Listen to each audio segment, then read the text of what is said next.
할렐루야. 오늘 영상으로 함께 이 기도에 참석하고 계신 우리 모든 성도님들을 주님의 이름으로 사랑하고 환영합니다. 우리 안에 계셔서 날마다 우리와 함께 하시고 우리를 주목하고 계시는 그 성령 하나님을 우리가 의지하면서 함께 이 찬양을 한 절 한 절 묵상하는 마음으로 고백하기 원합니다.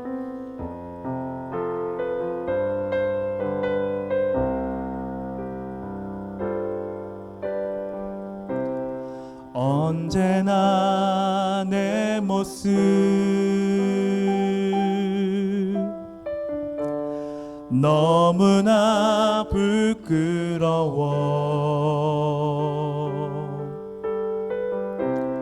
무릎으로 주님께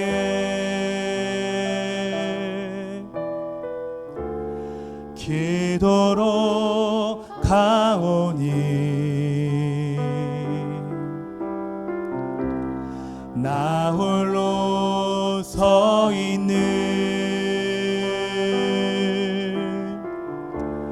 죽은 내 영 깨우삼 주님만 나를 세워 내 영 살게 하소서. 주님 내 안에 주님 내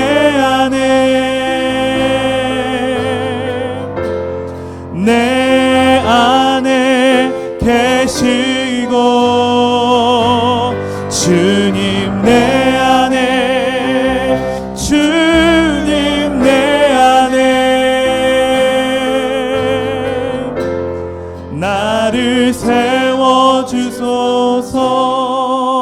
언제나 내 모습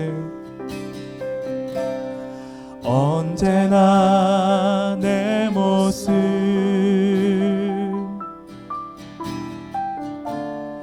너무나 부끄러워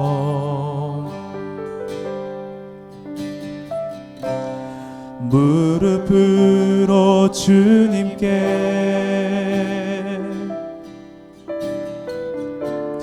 기도로 가오니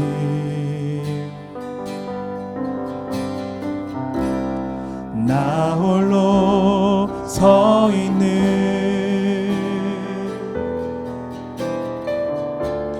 죽은 내 영 깨우사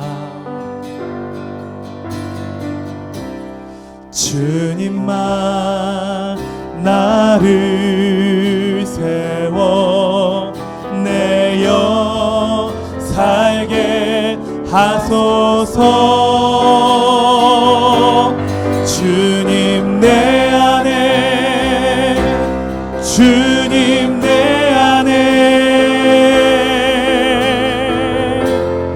내 안에 계시고 주님 내 안에 주님 내 안에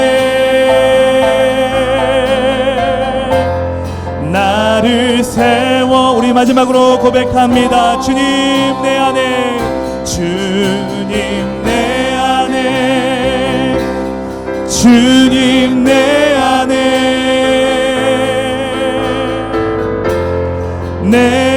안에 계시고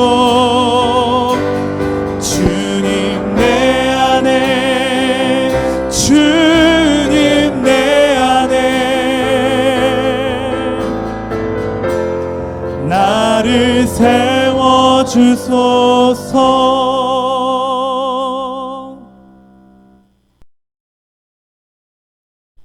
오늘 함께 나누실 말씀은 사도행전 2장 41절에서 47절 말씀입니다.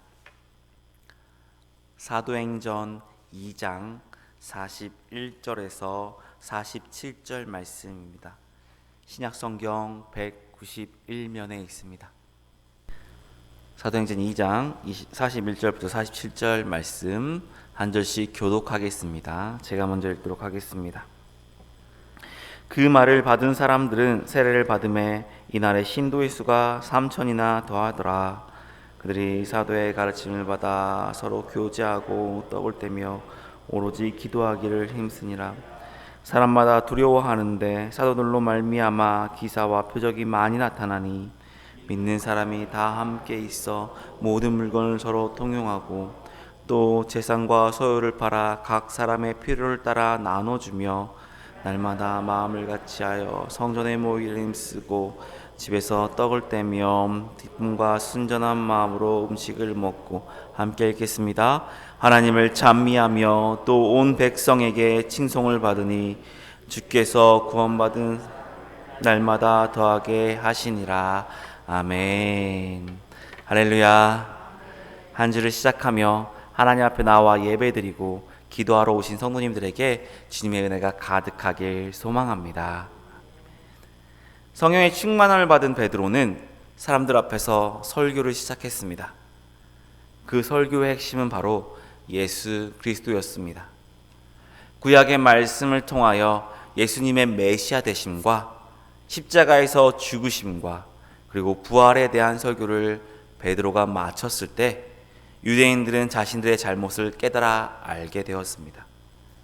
그들의 죄는 아무런 죄도 없는 예수님을 십자가에 못 박은 것이 아니라 예수를 메시아로 그리스도로 믿지 못한 것이었습니다. 모든 것을 깨달아 알게 된 유대인들, 그들에게 필요한 것은 참된 회개였습니다. 38절의 말씀을 보시면 베드로가 이르되 너희가 회개하여 각각 예수 그리스도의 이름으로 세례를 받고 죄 사함을 받으라. 그리하면 성령의 선물을 받으리니 라고 말씀합니다. 너희들 회개를 하여야 성령을 받을 수 있다고 말하고 있는 것입니다. 이 말에 대하여 그들은 이렇게 반응합니다. 41절에 그 말을 받은 사람들은 세례를 받음에 이날에 신도의 수가 3천이나 더하더라. 예수님을 믿지 않던 그들이 예수님을 깨달아 알게 되자 회개하고 예수 그리스도께 돌아온 것입니다. 성령 충만한 베드로의 설교, 성령을 받은 120명의 성도들로 인해서 많은 사람들이 그리스도인이 되고 초대 교회는 이렇게 세워져 간 것입니다. 믿는 사람이 많아지면서 그들이 모여 예배하는 각 가정, 그 가정이 교회가 되었고 각 가정에서 교제를 나누며 초대교회가 시작되었습니다. 성도들이 모여있는 곳이 초대교회였습니다. 초대교회는 건물이 아닌 사람과 사람의 모임이었습니다. 초대교회처럼 예수님을 믿어 구원받은 사람과 사람들이 모인 그곳이 바로 교회가 될 수 있습니다. 한두 사람이 모인 곳에서 함께 해주시겠다는 그 말씀대로 우리가 모인 곳에서 하나님께 예배한다면 그곳이 교회가 될 수 있습니다.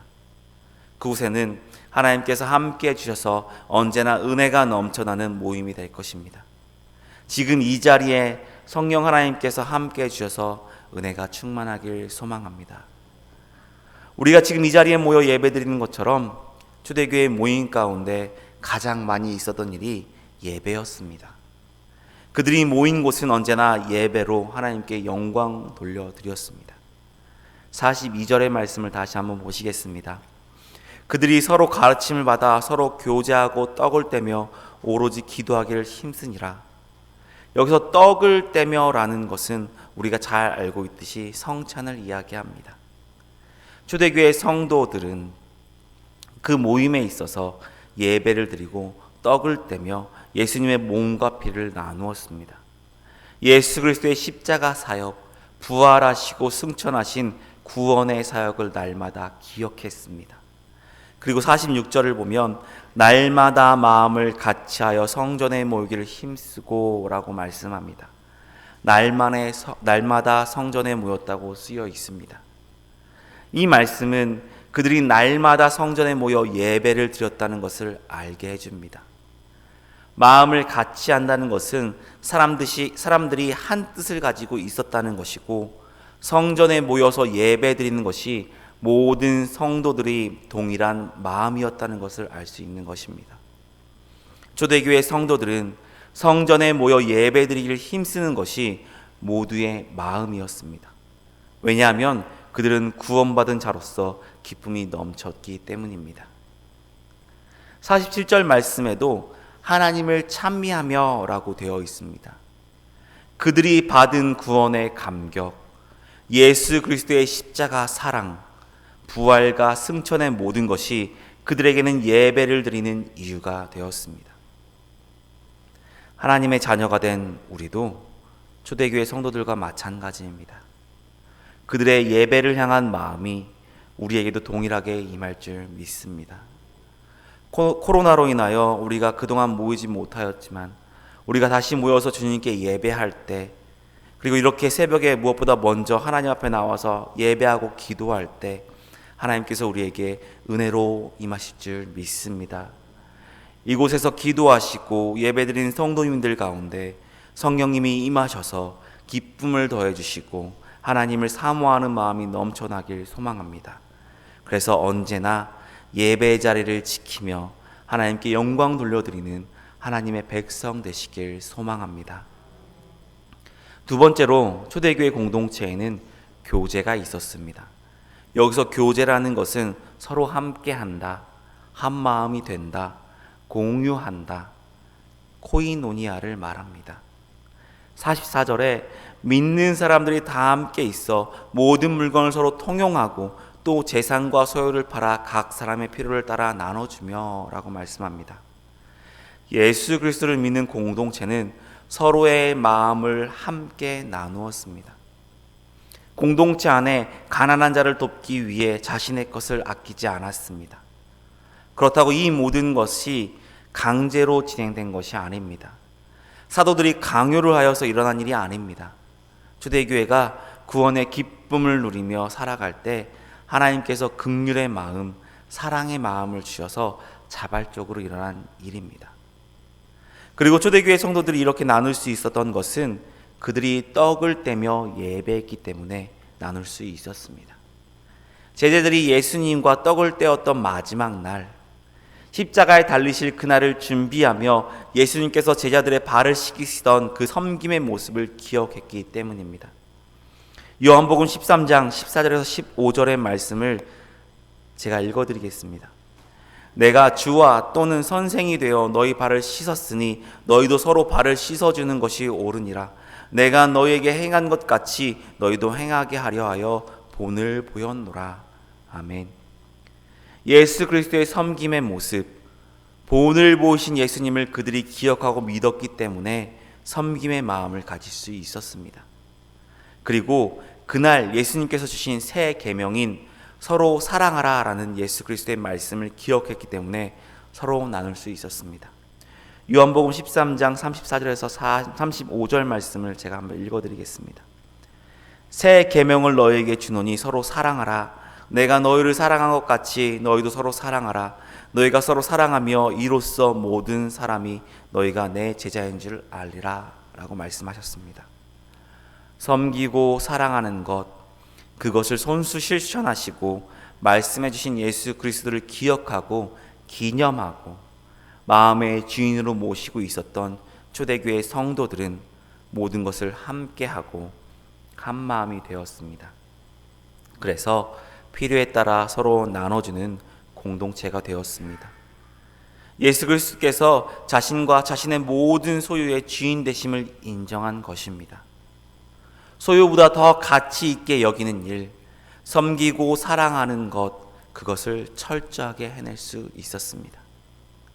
초대교회 성도들은 내가 소중하고 내가 먼저인 삶이 아닌 예수 안에서 형제와 자매를 소중히 여기고 서로를 돌보며 하나가 되기 위해 애썼습니다. 우리 교회에도 이렇게 나눔이 넘쳐나길 소망합니다. 예수님께서 우리에게 손수 부여주신 섬김의 자세와 서로 사랑하라고 하신 새 계명을 지켜 섬김과 사랑이 넘쳐나는 교회 되길 소망합니다. 세 번째로 초대교회에는 세상으로부터 칭찬과 전도의 모습을 보였습니다. 47절 말씀에 하나님을 찬미하며 온 백성에게 칭송을 받으니 주께서 구원받는 사람들을 날마다 더하게 하시니라 라고 말씀하십니다. 세상 사람들이 보기에 초대 교회의 모습이 칭찬받아 마땅했던 모습이었습니다.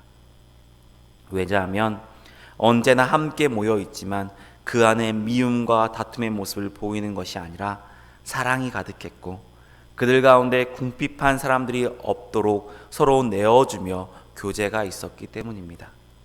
그리고 언제나 기쁘게 예배 드렸기 때문에 세상 사람들이 볼 때 언제나 기쁨이 넘치는 모습이었습니다. 세상 사람들은 이런 모습을 하고 있는 초대교회 사람들을 칭찬하였습니다. 그리고 이런 모습으로 세상 사람들에게 복음을 전파하였을 때 많은 사람들이 예수 그리스도를 믿게 되었습니다.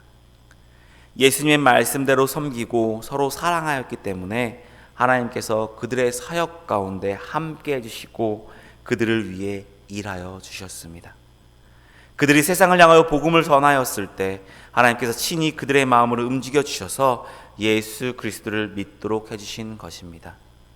그들이 가지고 있는 사랑과 섬김, 예수 그리스도께서 그들에게 기억하라 하신 그것을 세상을 향하여 전하였을 때 하나님께서는 사람들의 마음을 열어주셨습니다.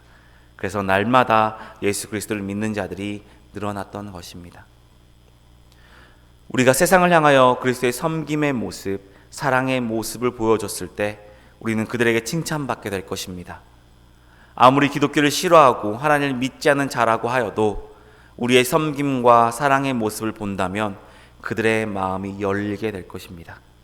그리고 그들이 우리의 모습을 통해 예수 그리스도를 보고 믿게 될 것입니다.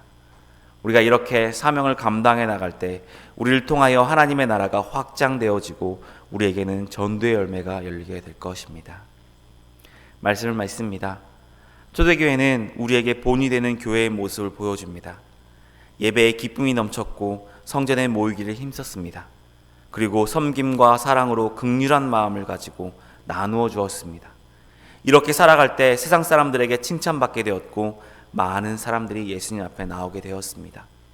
우리도 초대교회와 같이 예배에 기쁨이 넘쳐서 예배를 사모하고 모이기를 힘쓰며 하나님께 영광 돌리는 교회인 줄 믿습니다. 사랑이 넘쳐나며 섬김의 모습으로 서로를 섬기는 교회인 줄 믿습니다. 우리 교회가 덕수에서 칭찬받고 예수 그리스도의 사랑을 전파하며 많은 사람들이 주께 돌아오는 교회인 줄 믿습니다. 주님의 사명을 감당하며 모이기에 힘쓰며 모이는 곳마다 주님의 영광을 나타내는 우리 교회 되길 소망합니다. 기도하시겠습니다. 사랑과 은혜가 풍성하신 하나님, 오늘도 말씀하여 주셔서 감사합니다. 오늘 말씀처럼 초대교회를 본받아 모이기에 힘쓰며 하나님께 영광이 되는 교회 되게 하여 주시옵소서. 코로나로 인하여서 두렵고 어려운 마음을 주님을 의지하며 이겨내게 하시고 공동체로 모여 주님의 은혜를 누리고 주님을 전하는 교회 되게 하여 주시옵소서. 오늘 하루를 살아가며 한 주를 살아가며 우리의 모습을 통하여 예수 그리스도를 세상에 나타내게 하시고 주님 주시는 은혜에 충만한 삶 되게 하여 주시옵소서. 예수님의 이름으로 기도드립니다. 아멘.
능력과 위엄 놀라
하소서.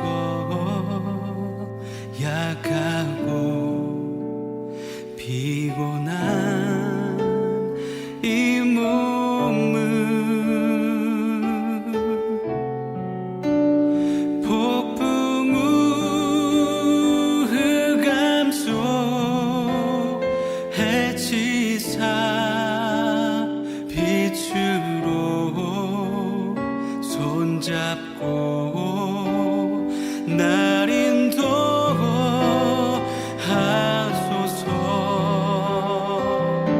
주님 여기서는 주님 이 손을 꼭 잡고 가소서. 약하고 피곤한 이 몸을 폭풍 흑암 속 해치사 빛으로 손잡고 날 인도하소서. 다시 한번 주님여 이 손을 주님여 이 손을 꼭 잡고 가소서. 약하고 피곤한 이 몸을 폭풍 우 흑암 속 해치사